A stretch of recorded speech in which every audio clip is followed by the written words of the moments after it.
Mining is one of the more detailed, peaceful gameplay loops in Star Citizen, with no shortage of depth to the options available. But knowing where to get started can be a little daunting for the uninitiated. This video aims to run through everything you need to know to start mining in-game, ranging from the tools of the trade, the types of mining available, and the intricacies of some of the different ships and tools involved. There are timestamps in the video description to help you find what you're looking for.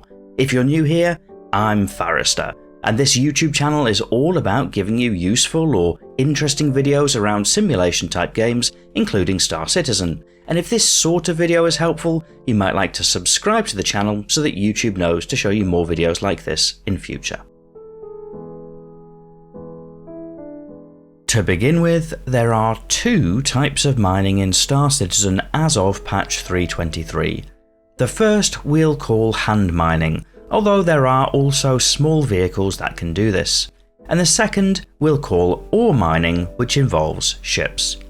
Hand mining minerals are much smaller than their ship-based counterparts and are stored differently too. Hand minables transfer to an inventory like a backpack or a ship or vehicle inventory. Ore transfers to special storage within a mining ship.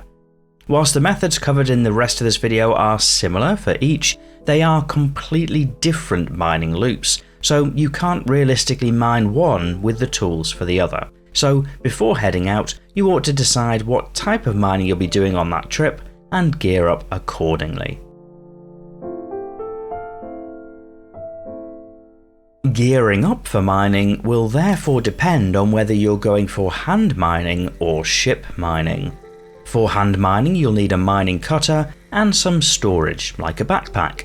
The most commonly used hand mining tool is the Pyro RYT multi-tool with an orbit mining attachment on the end. These can be bought at various stores in-game or often looted at different outposts.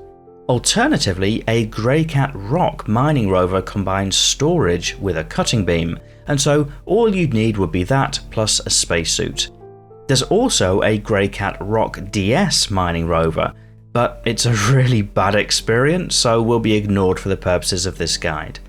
You may also need a spaceship to ferry you around, either with your mining gear or your mining rover in the back. For ship mining, you'll need a MISC Prospector or an Argo Mole. The Prospector is the premier solo mining experience, with everything mostly controlled from a single chair. It has 32 SCU of storage for mined goods aboard, although with some tweaks that can be increased to 48 SCU, more on that later.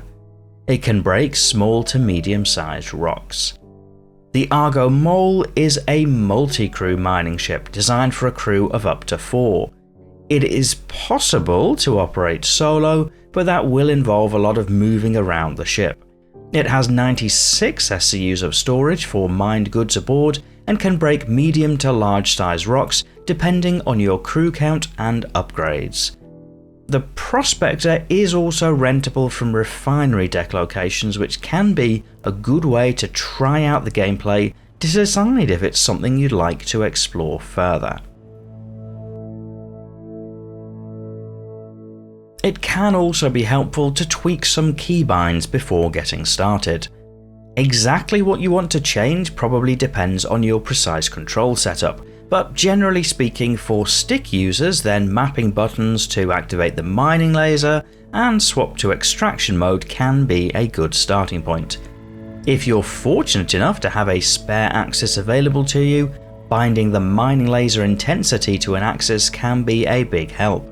And not strictly a keybind, but in the game settings right near the bottom, there's an option to disable lock pings to scanning mode. Setting that to no will let you ping away in modes other than scan mode, like flight or even mining. So once you've got your mining equipment on the move, the first step is to find some minables, and that's probably going to involve scanning. You'll need to go somewhere that mining targets spawn, like a planet or moon or asteroid field. For scanning, personally I use my scan ping button to just identify things of interest and then fly to them to investigate, but there are more professional ways to scour for targets for the more dedicated amongst you. To do that, enter into scanning mode, either in the Nav Master mode under Nav Scan, or in the SCM Master mode under SCM Scan to get to the detailed UI. The default hotkey is V. Then, change your scan angle, indicated on the right-hand side of the heads-up display. A 0% scan angle means that you do a full 360-degree scan all around your ship, whereas reducing that reduces the scan angle. For example, 75% would scan a small cone to the front of your ship, all the way down to 99%, which would be a very fine cone. The purpose of reducing the size of the cone is to give you more details about the number of targets and their radar signal, or RS value. The reason that's important for advanced scanners is that the RS value can give you a hint as to what it might be that you've found.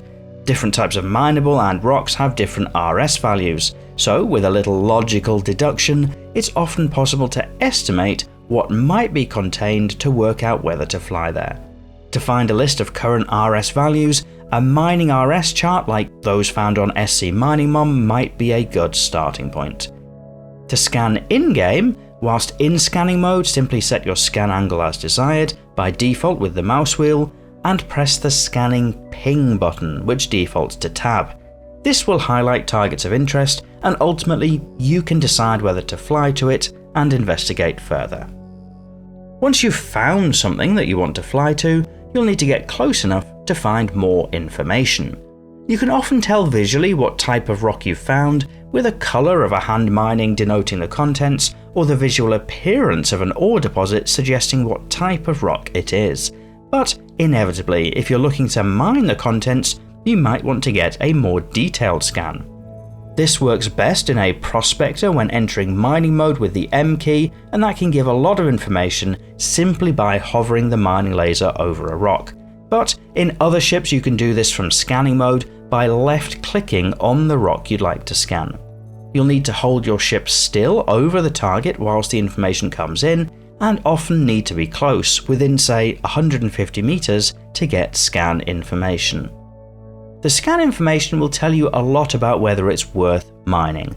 For hand minables, the most profitable types are the purple rocks of hadanite and janelite. The inert will be automatically stripped out for these types of rock, and for the less profitable aphorite and dolomite. The same isn't true for the ship minables, and so understanding the rock composition will be more important to decide whether it's worth breaking into. Each rock has a mass, resistance, and instability, as well as an indicator of how easy or difficult breaking that rock will be. The indication is just an indication, so if it says impossible, it might actually be possible but just very difficult, or it could also actually be impossible with your current ship loadout. Not every ship can break every rock after all, and generally speaking the biggest of rocks will need more help to break. The resistance measures how much power is needed to break through the rock, and instability is how unpredictably the progress bar will move when you start mining. The resistance and instability can also be modified by use of different mining lasers, modules, and gadgets. More on that later. There's also an indication of the composition of the rock, how many SCUs it contains, and with what percentage of different types of material. You can get a rough idea of how much that is in SCU by multiplying the total composition by the percentage of the ore you're interested in. For example, this rock contains approximately 9 SCU of taranite, which you get by multiplying 29.61 SCUs by 30.33%. Just because a rock contains a certain amount of something doesn't however mean you'll get a clean break, so always err on the side of caution when calculating values. Due to the way that the cookie crumbled, this rock only actually gave 8 SCU of taranite, for example. There are a lot of different ore types in the game, and some are more valuable than others, so using a mining cheat sheet like those found on Red Monster Gaming can be a good way of knowing whether something is worth breaking into. In the unlikely event that you discover Quantanium, it'll be marked in red. That means it's incredibly valuable to mine, but once the first ounce of it comes aboard your ship, you've got a 15-minute timer to get back to a refinery before it explodes, so plan your mining wisely. For mining, it can be disadvantageous to run into hostile players whilst you're out in your vulnerable mining ship. For this reason, it's best practice not to fly to a known waypoint on a planet or moon, but instead fly down to the surface manually, somewhere far off the beaten track, to make it less likely that you encounter another player. It often doesn't hurt to queue up an escape route either. Finally, on finding minerals, caves can be a great source of hand minables, including the prized janelite, but those are often inaccessible to the rock mining rover, so you may need to hoof it on foot.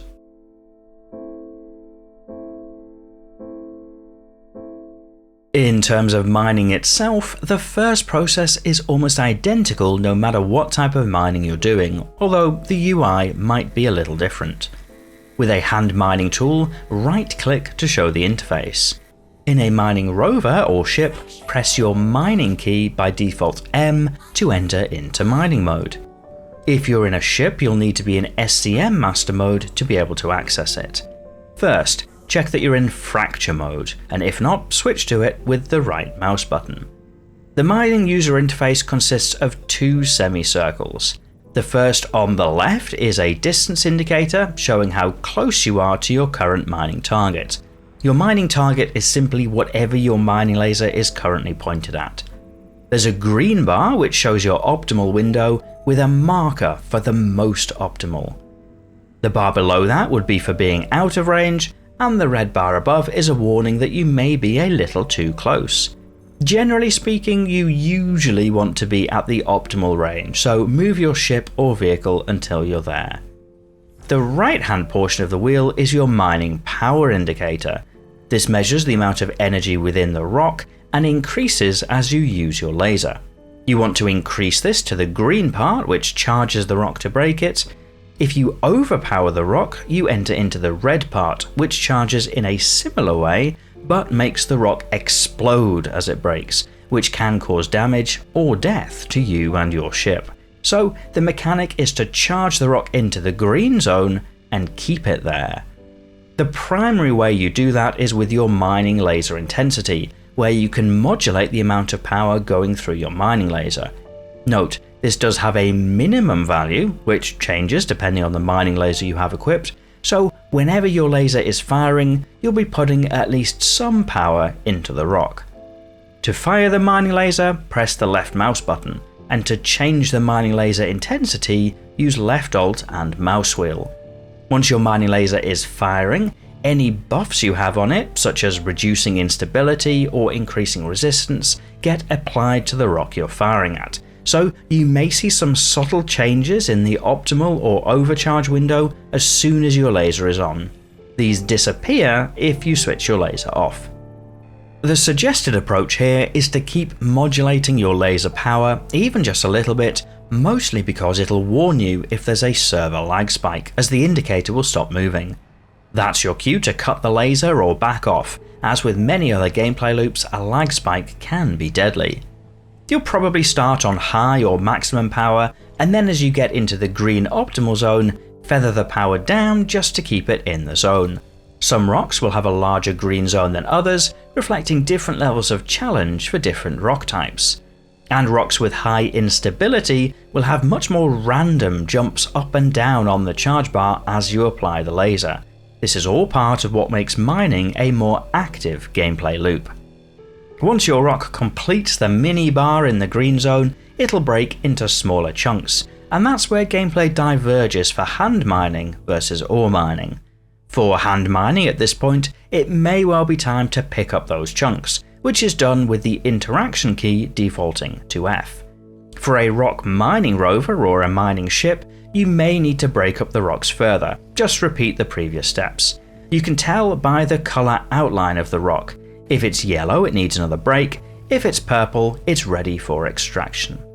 At this point, you'll also generally need to rescan the rocks, as the different parts of the rock will have broken in different ways. Generally speaking, you'll want to ignore the inert materials, which just waste space in your cargo hold, and prioritize the rocks with the highest percentage of the most valuable ores. To gather the ores, right-click to enter extraction mode. This is your collection mode, and the user interface changes subtly. You've still got the two wheels, and the left part is the same, it guides you to the optimal distance, but the right simply shows an indication of how full your cargo bay is and your current extraction rate in SCU per second. Left-click on a purple rock to start extracting, and the rocks will flow into your cargo hold, and that's the core of the mining loop. For ship mining, there are a couple of modifiers that can add depth to your experience. The first of those is the humble mining gadget. This is something that can be bought at a refinery deck location and gets stored in your inventory or on your back. The way they work is that each has a specific buff, like changing the resistance or instability to modify some of the parameters of the rock you're looking to break and make things easier for you.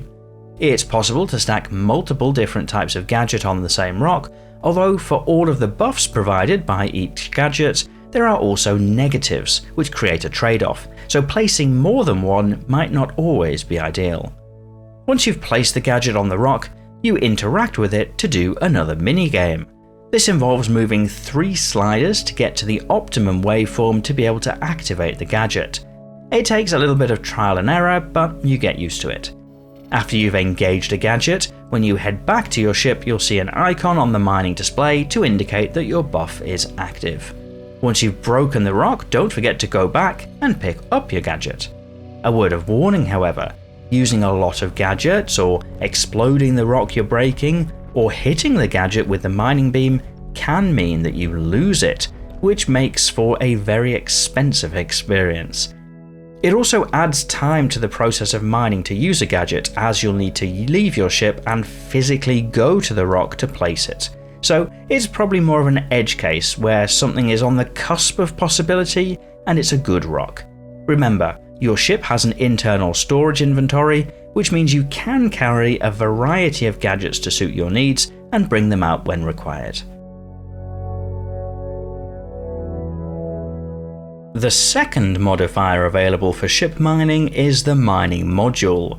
This attaches to your mining laser and provides a buff.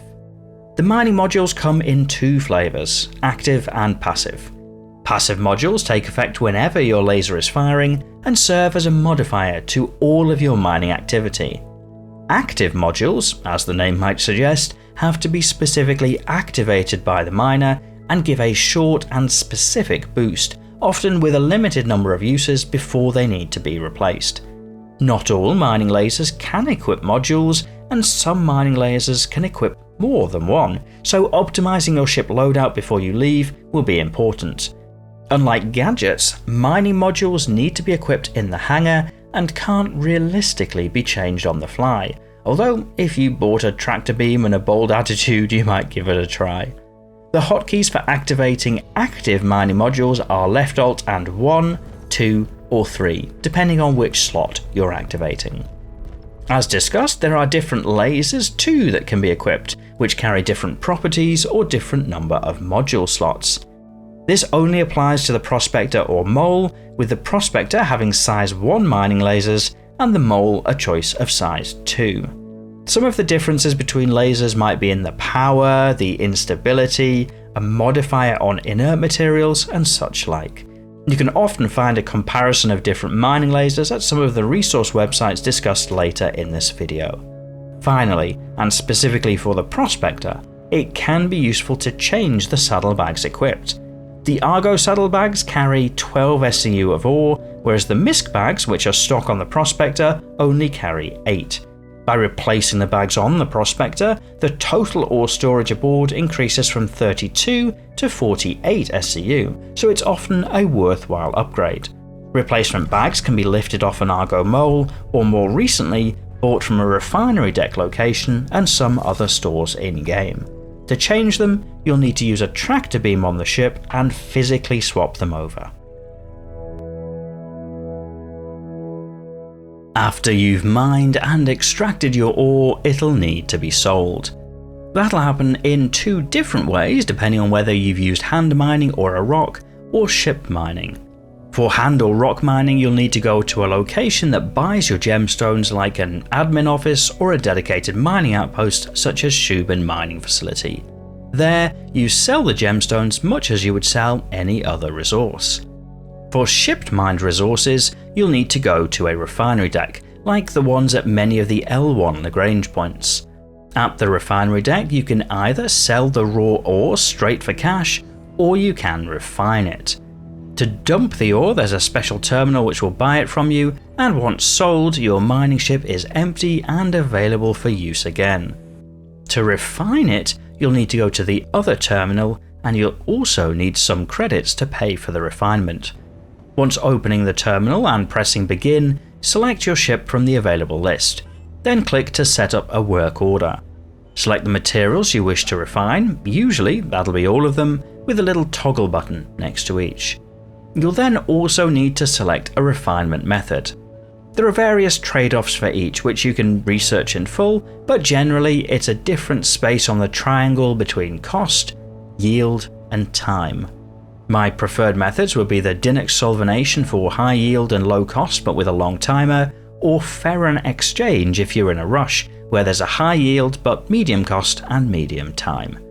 The terminal will tell you how long your refinement will take, after which you'll need to return with a cargo ship. Once you click to start the work order, however, your mining ship is empty and available for use again. Should you wish, you can cancel the work order at any time and take whatever goods have already been processed, although usually it's in your interest to wait until it's complete, if you've paid the fee. Refining your mined goods is almost always worth doing because it significantly increases the amount of credits you get for your work in mining, assuming you can sell them safely.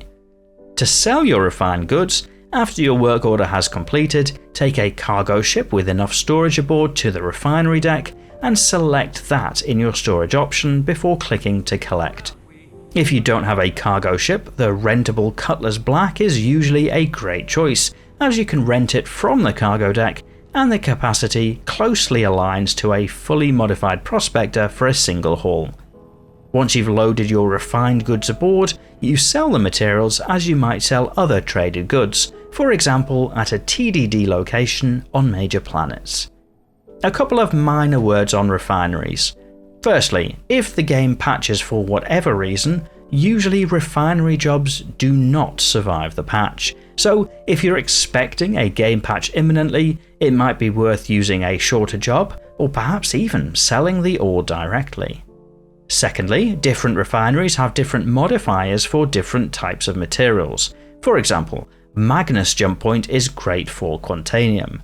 Different mining resource websites can often carry the breakdown of where to go for what, and you can also see it on the refinery deck. Generally speaking, however, these buffs modulate depending on how busy the refinery deck is, which is usually very busy. The buffs are also generally quite modest, so it's often beneficial just to go to the most convenient refinery deck. Finally, there are some great community resources out there for mining enthusiasts. Urkel.games is a generally useful site far beyond just mining, but is particularly helpful for experimenting with ship loadouts for a prospector or mole. Red Monster Gaming hosts a wealth of useful mining charts and cheat sheets in easy-to-read formats, such as this mineable material properties chart, which helps to quickly identify the most valuable ores to mine. Likewise, Star Citizen Mining Mom has all manner of useful charts for the aspiring miner and can be another great resource. Both Red Monster SC and Dora the Destroyer, who host these last two sites, regularly stream Star Citizen at time of recording this video and regularly include mining content within their streams. They're both highly knowledgeable and worth checking out if you'd like to find out more. All of those links are in the video description. Hopefully this has been a useful video guide on the art of salvage in Star Citizen. If so, you might press that like button or share your experiences in the video comments, especially if there's anything you'd like to hear more about. If you're not yet subscribed to the channel, clicking that whilst you're there might be a wise move, but otherwise, and as always, thank you for watching.